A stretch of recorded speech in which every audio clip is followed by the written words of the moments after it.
आज का धमाकेदार episode advocate Anjali Awasthi serial की डेली अपडेट जानने के लिए आप हमारे चैनल को सब्सक्राइब जरूर कर लें। अगर अच्छा लगे तो प्लीज लाइक शेयर कमेंट करें एंड हाइप दें। तो चलिए फिर फटाफट से स्टार्टिंग करते हैं। हम देखते हैं अंजलि कहती है युवराज सिंह ने हमारी महक से हार छीन लिया है और अलमारी में बंद करके रख दिया है। सानिया और सादिका कहती हैं जी तुम क्या कह रही हो। अंजलि कहती है ठीक ही तो कह रही हूँ मैं। बहुत खुश देखना चाहते थे ना आप अपनी बेटी को। मैंने आपसे कहा था युवराज सिंह ठाकुर जैसे दरिंदे के साथ शादी मत करवाइए, मगर फिर भी आपने करवा दी। मगर अहंकार में अंधा राघव सिंह कहता है चुप, मेरे दामाद के खिलाफ एक भी शब्द मत बोलना, कोई हक नहीं है तुम्हें बोलने का। और महक को कहता है वो तुम्हारा ससुराल है, तुम्हें एडजस्ट तो करना ही होगा, यही एक औरत का धर्म होता है। अंजलि कहती है नहीं जी, औरत का धर्म नहीं होता, औरतों को भी सम्मान चाहिए। मगर सादिका उसे चुप रहने के लिए कहती है यहाँ पर कोई भी सीन क्रिएट करने की कोशिश मत करना। वो महक को कहती है चलना है तो चलो वरना तुम्हारी मर्जी। वो वहाँ से चले जाते हैं। युवराज सिंह अपनी पत्नी महक को धमकाता है। वो कहता है किसी को भी कुछ पता नहीं चलना चाहिए कि मेरे पति मुझसे प्यार नहीं करते, मेरे ससुराल वाले मुझे तंग करते हैं, ऐसा कुछ भी। युवराज सिंह वहाँ से चला जाता है। महक के पास अंजलि आ जाती है। वो उसे कहती है बिल्कुल भी रोना मत।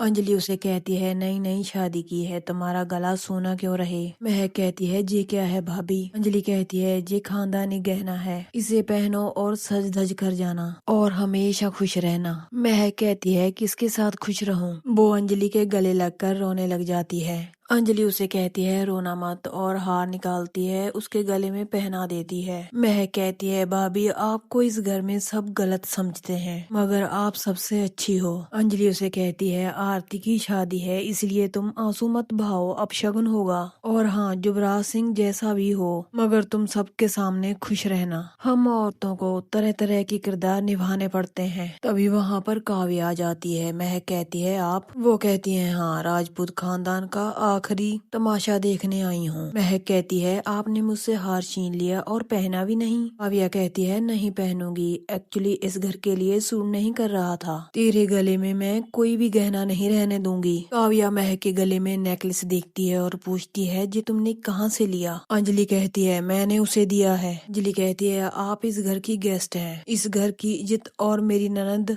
महक की इज्जत रखना आपका फर्ज बनता है। अंजलि महक को लेकर चले जाती है। पीछे से काव्या कहती है इस घर में मैं खुशी नहीं देखना चाहती, किसी को नहीं पता है कुछ देर में यहाँ पर खून बहेगा। आगे हम देखते हैं राजपूत हाउस में हल्दी की रस्म शुरू हो जाती है और वहाँ पर नाच गाना होता है। उसी बीच सादिका कली के पास जाती है और कहती है कि लो हल्दी लगाओ। पहले तो तुम्हारी कोई भी रस्म नहीं हुई थी क्योंकि तुम्हारी झूठी शादी थी। सादिका कली को कहती है मुझे सब कुछ पता है मगर मैं किसी को बताऊंगी नहीं। कली पागलों की तरह अपने हल्दी लगाने लग जाती है और कहती है वेद बाबू मैं बहुत प्यार करती हूँ आपसे। आगे हम देखते हैं गिनी अंजलि को फोन करती है और कहती है कि आज हल्दी की रस्म है, सेलिब्रेशन चल रहा है, मगर मेरी शादी में ऐसा कुछ भी नहीं हुआ था, ना बाजा बजा था और ना ही बराती आए थे, कोई भी रस्म नहीं हुई थी, सिर्फ सिंदूर दान, वो भी मंदिर में। पर आरती को सब कुछ मिल रहा है, सारी रस्में हो रही हैं। गिनी कहती है पर एक बात, जो मेरी हो गई आरती की नहीं होगी शादी। जी मैं बोल रही हूँ रानी माजूमदार, अभी के साथ तुम्हारे जो नाजायज संबंध है उसके बारे में जब पूरी दुनिया को पता चलेगा तब भांडा फूटेगा। अब जो मैं करने वाली हूँ तू सोच भी नहीं सकती, मैं बर्बाद कर दूंगी, लाशें बिछा दूंगी राजपूत खानदान में। ये कहकर गिनी फोन काट देती है। अंजलि के पास सानिया आती है। वो पूछती है किसका फोन था भाभी।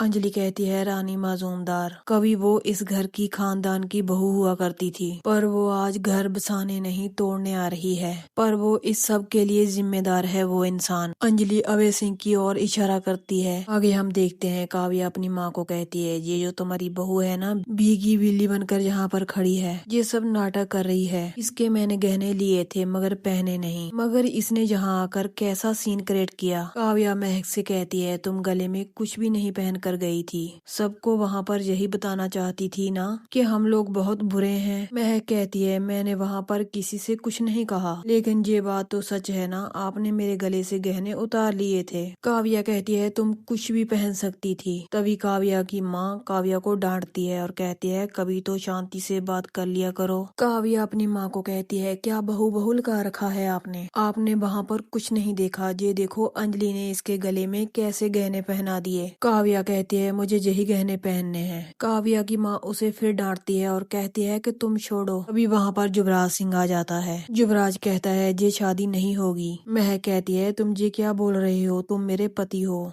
तुम इतना कैसे बदल सकते हो, तुम मुझसे कितनी प्यार की बातें किया करते थे, तुम्हारे सामने तुम्हारी बहन ने मेरे गले से हार निकाल लिया मगर तुमने कुछ भी नहीं कहा। युवराज सिंह कुछ नहीं बोलता मगर काव्या महक को मारने के लिए जाती है। युवराज की माँ उसे रोकती है और कहती है जाओ जाकर नहा लो। काव्या कहती है गीजर कहाँ चलता है, इस कलमुही को कहा था थोड़ा सा पानी गर्म कर दो। महक पानी गर्म करने चले जाती है। युवराज की माँ उन दोनों को समझाने की कोशिश करती है मगर युवराज कहता है आप इन सब में ना ही पड़ो तो अच्छा है। युवराज कहता है घर की बहू को सिर पर नहीं चढ़ाना चाहिए वरना वो आप जैसी हो जाएगी। आप भी तो पापा को बोलती रहती हैं ना, आपका खून खराब है, जो पापा करते हैं वो बिल्कुल सही करते हैं। आगे हम देखते हैं महक को अंजलि का फोन आता है। वो पूछती है युवराज से बात की तुमने, उसने कुछ मुंह खोला। महक कहती है नहीं, उसने अभी तक कुछ भी बताया नहीं है लेकिन वो बता देगा। अंजलि महक को कहती है सिर्फ आज शाम तक का वक्त है तुम्हारे पास वरना युवराज ठाकुर को उठाकर सीधा थाने लेकर जाऊंगी मैं। आगे हम देखते हैं गिनी पद्मा के हल्दी लगा रही होती है। गिनी कहती है आज उस घर में भी तो हल्दी हो रही थी, खूब खुशियां मना रहे हैं वो लोग, सिर्फ मैं नहीं थी वहाँ। अंजलि विधवा होकर भी सुहागन बनकर घूम रही है। पद्मा कहती है एक कोख से जन्म लिया है आप दोनों ने, फिर भी वकील दीदी देवी है और आप राक्षस।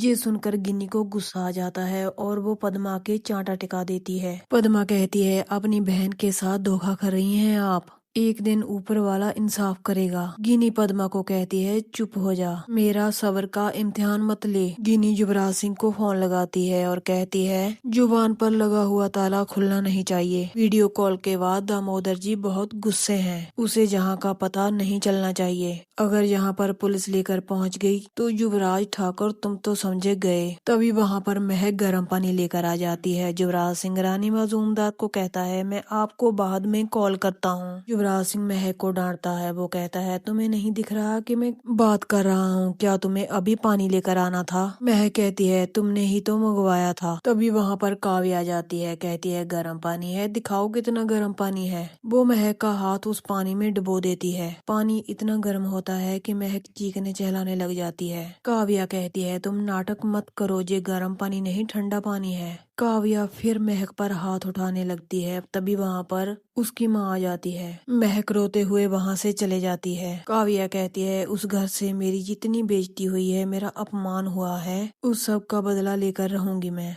युवराज को उसकी माँ कहती है लगता है तुम्हारी दीदी पूरी तरह पागल हो चुकी है, तुम जाओ महक की मरहम पट्टी कर दो। युवराज सिंह चला जाता है। महक बहुत रो रही होती है। युवराज सिंह उसको कहता है इतना नाटक क्यों कर रही है, तुम पड़ोसियों को बताना चाहती हो कि ससुराल वाले तुम पर अत्याचार कर रहे हैं। महक युवराज सिंह से कहती है सबसे पहले तो मुझे ये बताओ कि पद्मा कहाँ है। युवराज सिंह कहता है तुम इस सब में टांग मत अड़ाओ। महक कहती है अगर तुम नहीं बताओगे तो अंजलि भाभी तुम्हें थाने लेकर जाएगी और तुम्हें वो 3rd डिग्री देगी। युवराज सिंह कहता है कहीं तुम मुझे फंसाना तो नहीं चाहती, अब समझा, पहले तुम मुझे फंसाओगी फिर दूसरे मर्दों के साथ रंगरलियां मनाओगी। महक को बहुत गुस्सा आता है। वो युवराज सिंह के जोरदार चांटा टिका देती है। काव्या देख लेती है। वो कहती है इसकी इतनी हिम्मत कि उसने तुम पर हाथ उठाया। तभी महक को फिर अंजलि का फोन आता है। वो पूछती है युवराज ने कुछ बताया तुम्हें। महक कहती है नहीं। युवराज सिंह महक से फोन ले लेता है। युवराज सिंह कहता है अगर मैं पद्मा का एड्रेस दे भी दूं तुझे तो भी कुछ नहीं कर सकती, क्योंकि तुम्हारे घर की चिड़िया मेरे पास है। अगर तू चाहती है इसका घर बसा रहे तो इस केस में टांग मत अड़ा, वरना इस महक को मैं जान से मार दूंगा। युवराज सिंह उसके बाद फोन काट देता है। अंजलि की सारी बातें वेद सुन लेता है। वेद सीधा युवराज सिंह के घर पहुंच जाता है और जोर जोर से युवराज सिंह ठाकुर को आवाज लगाने लग जाता है। तो दोस्तों यहीं पर इस धमाकेदार एपिसोड का एंड हो जाता है। कल हम देखेंगे वेद मीरापुर पद्मा को ढूंढने चला जाएगा। इसके बाद रानी मजूमदार उसके साथ क्या करने वाली है, ये कल के एपिसोड में देखना। तो कल मिलते हैं।